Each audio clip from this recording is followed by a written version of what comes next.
Continuamos con el triángulo de Pascal y lo que de él podemos obtener.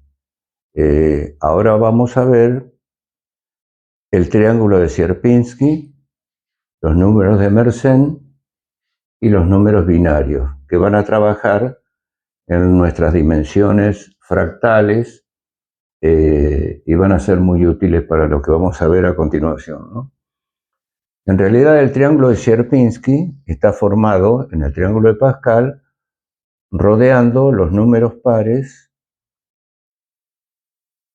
y vemos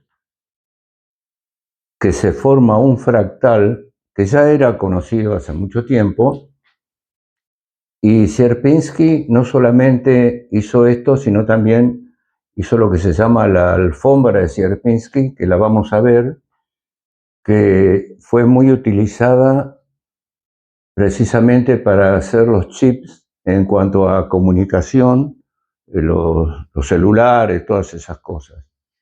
Y ese triángulo de Sierpinski guarda en él también patrones importantes y nos muestra también cómo se van organizando los fractales para ver sus longitudes, sus áreas y su dimensión fractal. Porque la dimensión fractal es un concepto muy importante para los fractales de origen matemático, como es este. Los fractales de la naturaleza tienen otro tratamiento. Por ejemplo, un árbol, como se va abriendo en sus ramas, y después en nuestra anatomía, los pulmones, por ejemplo, cómo se bifurcan a partir de las ramas principales hasta llegar al exterior. Eso desarrollado, todos esos cilindros, digamos, por decirlo de una forma, desarrollados, abiertos así, y puesto uno al lado de otro, alcanzan una superficie increíble de más de 100 metros cuadrados, por ejemplo, en el caso de los pulmones. Ni hablar también en el caso de los vasos de nuestro sistema circulatorio. Todas esas cosas interesantes son de origen natural. En cuanto a los fractales de origen matemático, tienen un tratamiento importante, pero es más exacto que lo otro, que requieren de fórmulas más complicadas y otro tratamiento. Así que, viendo esto, nosotros podemos desarrollar los triángulos, el triángulo de Sierpinski dividido en triángulos hacia el infinito, ¿no es cierto? Que harían lo que vamos a ver después, pero sinceramente es necesario ver que el perímetro de todo este triángulo que estamos hablando tiende al infinito. En cuanto a la superficie, tiende a cero y tiene una dimensión fractal que ahora vamos a ver. O sea que nosotros vamos a ver todas esas cosas a continuación. Entonces vamos a ver los números de Mersenne, ¿no? A partir de este triángulo. Los números de Mersenne son m del número n en este caso es el índice de la potencia, es igual a 2 a la n menos 1.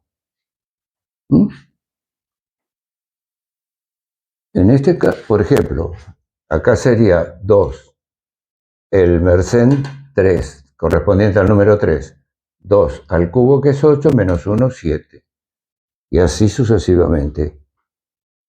Para saber que tiene una particularidad el número Mersenne, que es perfecto, siempre se da la perfección en los números que son primos. Por ejemplo, el 7 es primo, el 13 es primo, el número de Mersenne es primo, ¿no?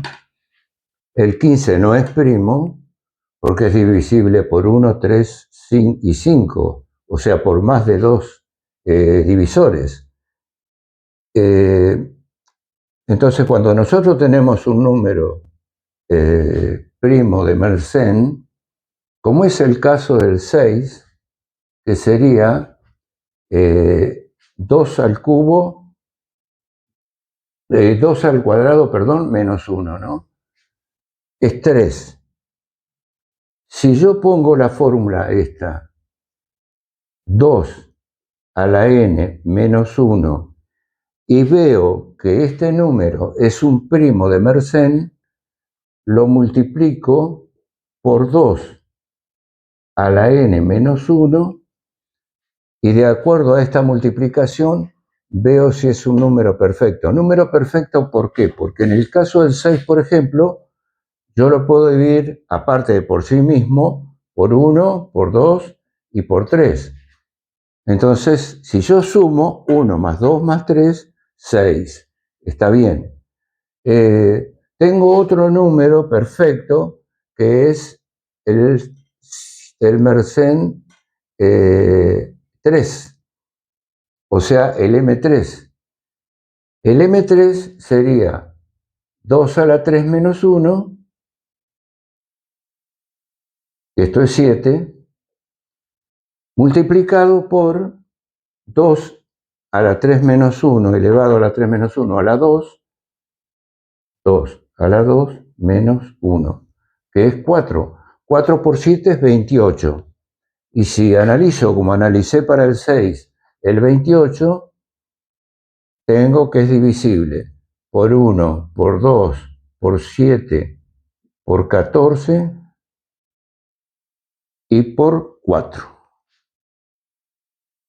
Entonces, 14 y 7, 21, 22, 24, 28. El 28 es un número perfecto.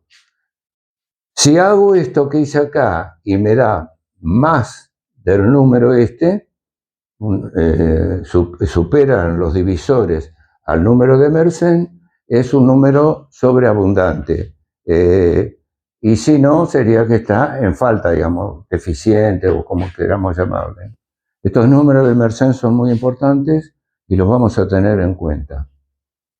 Pasando a los números binarios, podemos decir que estamos partiendo de la fila 0 y son las potencias de 2. Todos, si sumamos cada renglón, nos da la suma potencias de 2. El 1 solo es 2 a la 0, 2 a la 1, porque hay 2 elementos solamente. Lo puse acá hasta 2 a la cuarta. Y claro, esto se va multiplicando como si fueran potencia de 2. Yo lo puse acá dividiéndolo en 8 partes. 1, 2, 4, 8, 16, 32, 64 y 128. Cada número de estos, tratándose de 8, es un bit. En todo lo que estamos viendo en computación, etcétera, etcétera, videos, celulares, bueno, todo lo que es números binarios, ¿no? Podríamos considerar que esto es un bit y que estos 8 consideran un byte. De ahí viene los kilobytes, megabytes, gigabytes, etcétera, etcétera. Por eso cada uno de estos números que están acá es como si estuvieran prendidos o apagados para obtener el número que estoy buscando. Por eso puse, por ejemplo, estos 3 primeros, la columna de 1, 2 y 4, y si yo busco el número 1, tengo que saber que esta luz tiene que estar prendida y estas dos tienen que estar apagadas. Ese es el número 1. Para el número 2, es el 2 solo, tengo que apagar esta y esta. Puse solamente para 3. Acá al final puse para 4. Entonces, el 2 sería este. Para el 3 tendría que dejar encendido este y este y apagar esta. El 4, prendo el 4 solo y apago el 2 y el 1. El 5 lo hago prendiendo el 4 y el 1. Bueno, y así sucesivamente. Acá ya estoy completando estos 3 elementos y ya del 7 tengo que pasar al 8. El 8 ya es el cuarto número, entonces aparece un 1 acá y 3 0. Y tengo el 8.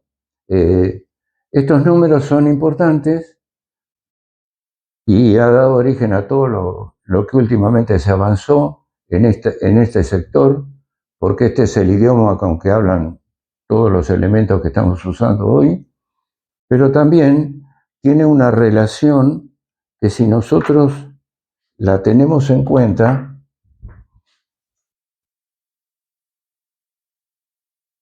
esta fila, este hace así, viene así, pasa así, viene así, después hace así y así.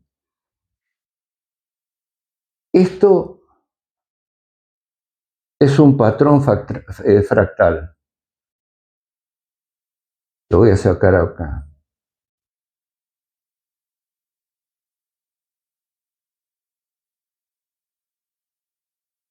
Esto se ve hasta en el conjunto de Mandelbrot, que es el más destacado de los patrones, ¿no? Este esquema así, lo vamos a ver muy seguido. Lo dejamos ahora y después vamos a pasar a ver en todos los elementos donde se ve, en todos los fractales matemáticos, ¿no? Vamos a ver el triángulo de Sierpinski y ya entramos a hablar de los fractales, ¿no? El triángulo de Sierpinski es un triángulo equilátero en este caso, en donde dividimos en dos cada lado y unimos los puntos de división. Siempre esto sería así, perdón, tapé ahí, ahí. Entonces me queda un triángulo central y he hecho 3 copias. Este triángulo ya lo disponía. He hecho 3 copias. De las 3 copias procedo a hacer lo mismo. En la mitad de esto divido. Lo hago en este, pero es en todos lados igual, ¿no?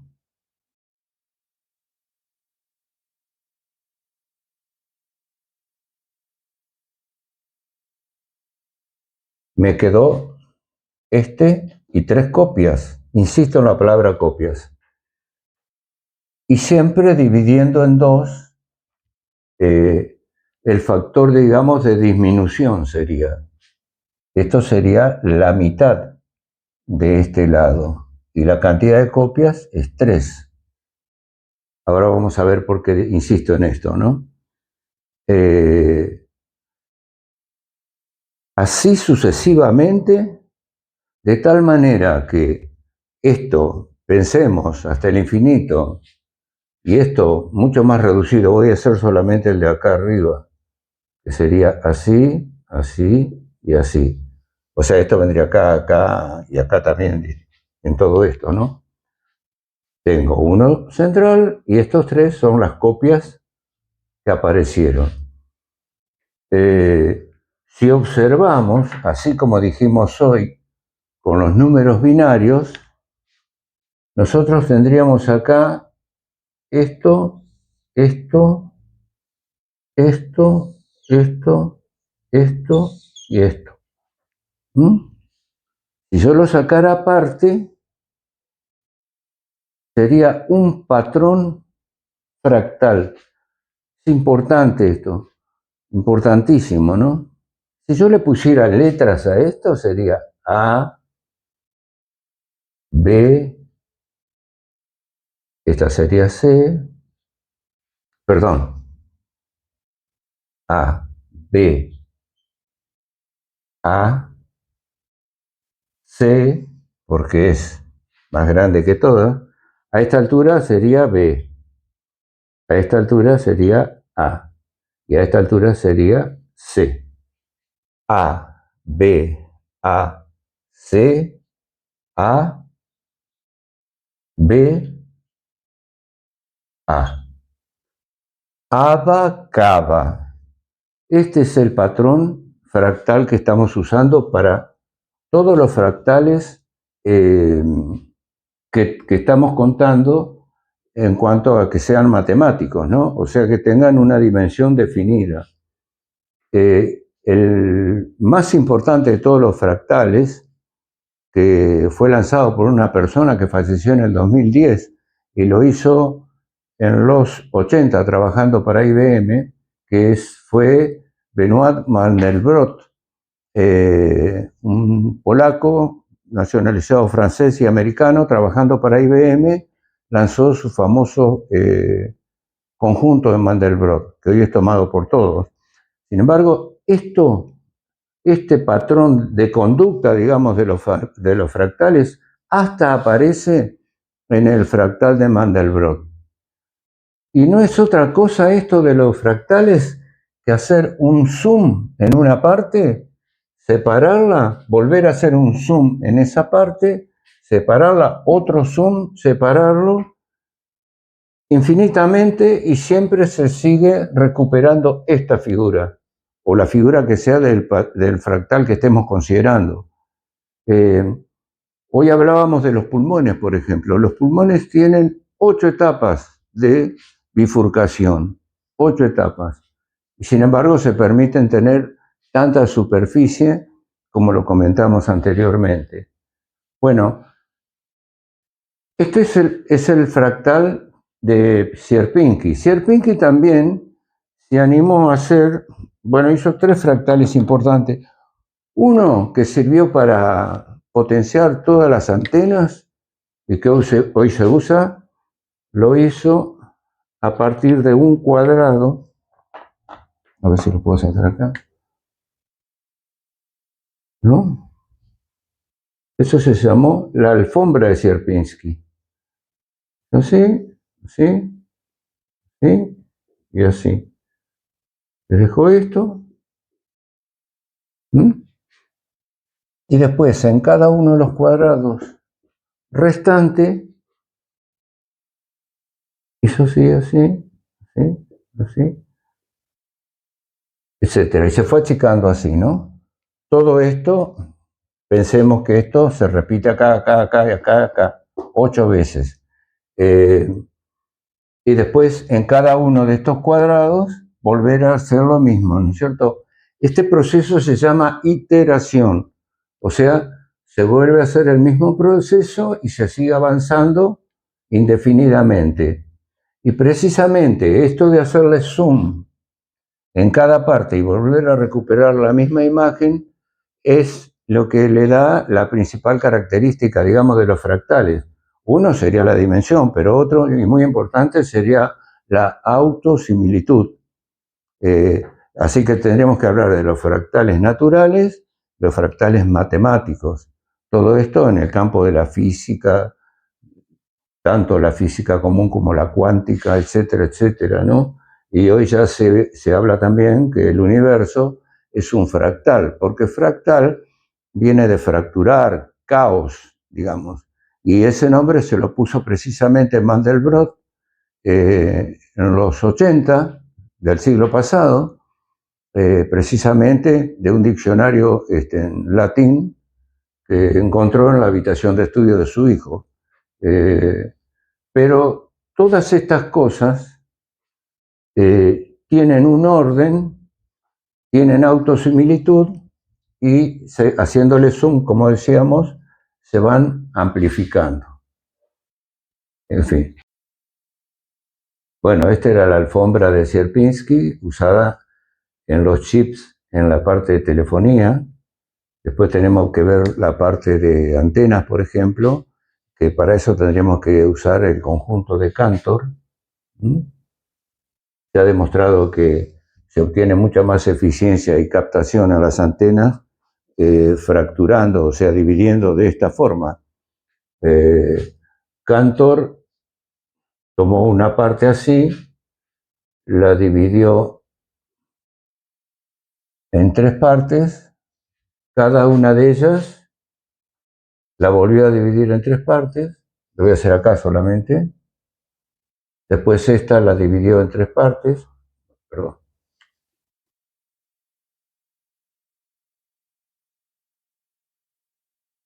Y así sucesivamente, esta y esta.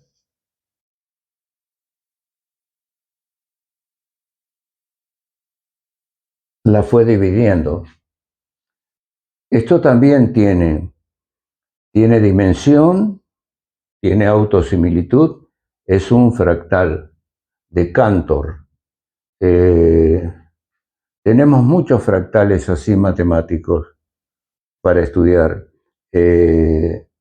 Hay otro que es usado, por ejemplo, para la robotización, que es el de Gray. Gray dispuso así, en círculos, los números, pero en este orden: 0, 1, 3, 2, 6, 7, 5, 4. El girar de esto es muy utilizado en robótica, ¿no?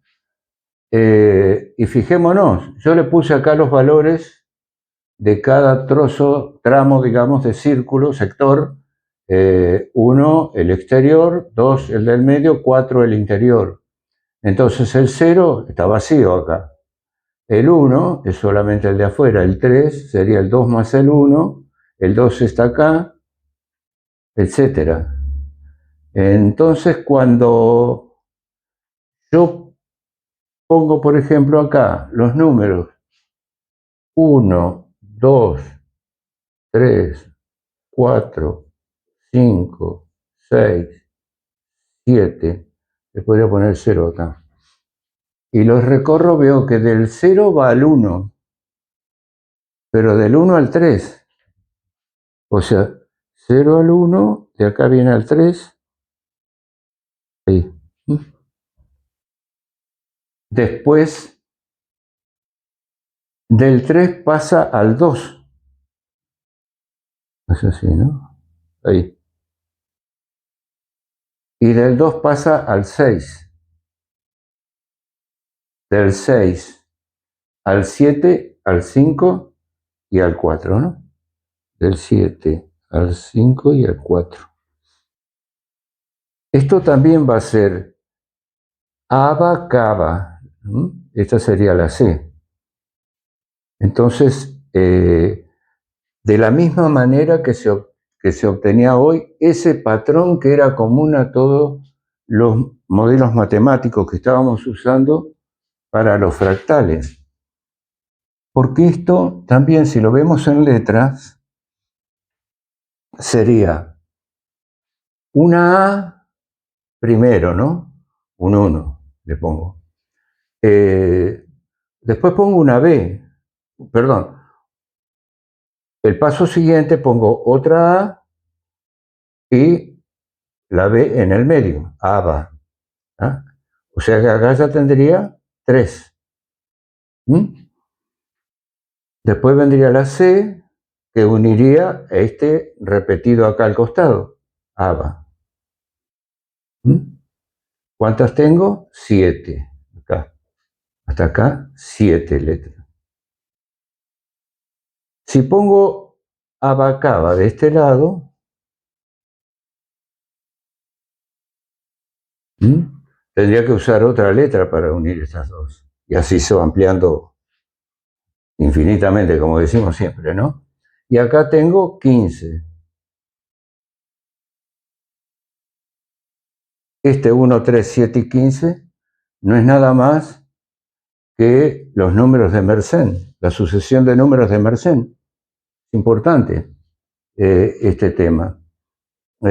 Y acá tenemos también ese patrón que es tan común y tan utilizado en esto, ¿no?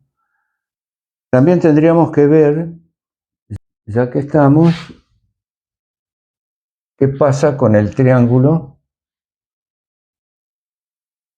y que sí tenga una dimensión. Nosotros sabemos, en geometría normal euclidiana, acá tenemos el punto, la línea, el cuadrado y el cubo.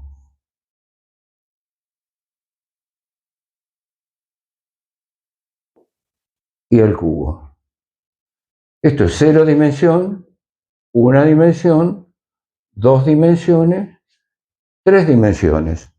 Actualmente se está hablando de la cuarta dimensión, hasta la décima, novena, mejor dicho.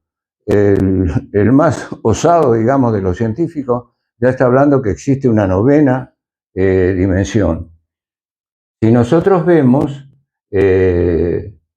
cómo procederíamos acá, veríamos que las dimensiones están perfectamente definidas de esta manera. Esto está en el plano, esto tiene la sensación de volumen, pero representaría el volumen, la tercera dimensión, y esta es una sola línea, y el cero. Los números matemáticos, o sea, los fractales que nosotros estamos viendo, se encuentran situados en esta zona. O sea, tienen dimensión, pero no tienen dimensión ni 0, ni 1, ni 2, ni 3. La condición fundamental para que sean fractales, cualquier elemento geométrico que nosotros hagamos, es que tenga dimensión. En el caso del triángulo de Sierpinski, nosotros vemos que si tenemos un triángulo así de esta manera, estamos dividiendo en dos esto. Le voy a llamar S igual 2. Y el número de copias son 1, 2, 3. El número de copias es igual a 3. Entonces, si nosotros dividimos el logaritmo natural, o también puede ser el logaritmo base 10, de 3, o sea, del número de copias, dividido el logaritmo natural de 2, que es el número de partes con que yo voy dividiendo a medida que avanzo en el fractal, esto me va a dar 1,58. 1.58. 1,58 quiere decir que no tiene ni una ni dos dimensiones, estaría por acá. Esa es la dimensión de nuestro fractal. Un fractal que tiene un perímetro infinito y una superficie tendiendo a cero, utilizando la noción de límite, ¿no? Hay otros fractales, como el de Cantor, por ejemplo, que nosotros sacamos esta tercera parte y estamos dividiendo en dos. Quiere decir que estamos obteniendo dos copias, pero dividiendo en tres.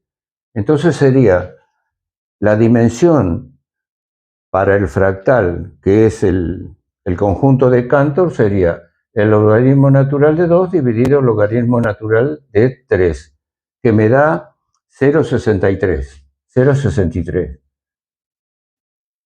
La dimensión entonces estaría acá, entre 0 y 1. Por acá. Es interesantísimo esto, ¿no? Parece mentira, pero estamos cubriendo todas las dimensiones acá. De acá para allá, toda una incógnita. Ya hay gente que se ha alargado con teorías y desarrollos para la cuarta dimensión, como decía anteriormente. Bueno, perfecto. Bueno, muchos fractales matemáticos podemos desarrollar, por ejemplo el de Koch, que lo hace para simular, digamos, lo que son los copos de nieve. Esto tiene una dimensión 1,26, o sea que está entre 1 y 2, 1,26, por acá, y de esta manera seguir evolucionando. No nos olvidemos que esto tiene autosimilitud y tiene dimensión. En consecuencia, estamos ciertamente seguros que es un fractal. Bueno, espero que les haya sido útil esto. Lo que sí quiero recomendarles que si tienen tiempo vean en YouTube todo lo relacionado con Mandelbrot y todos los avances que está teniendo esto en la ciencia. Podríamos hablar ahora también a la inteligencia artificial y en todas las cosas que están viniendo aceleradamente, de manera tal que ustedes también puedan invadir el nuevo mundo y seguir de cerca esto con estos principios que lamento que hayan sido tan básicos y tan apretados, pero el tiempo no nos ha permitido más. Muchísimas gracias.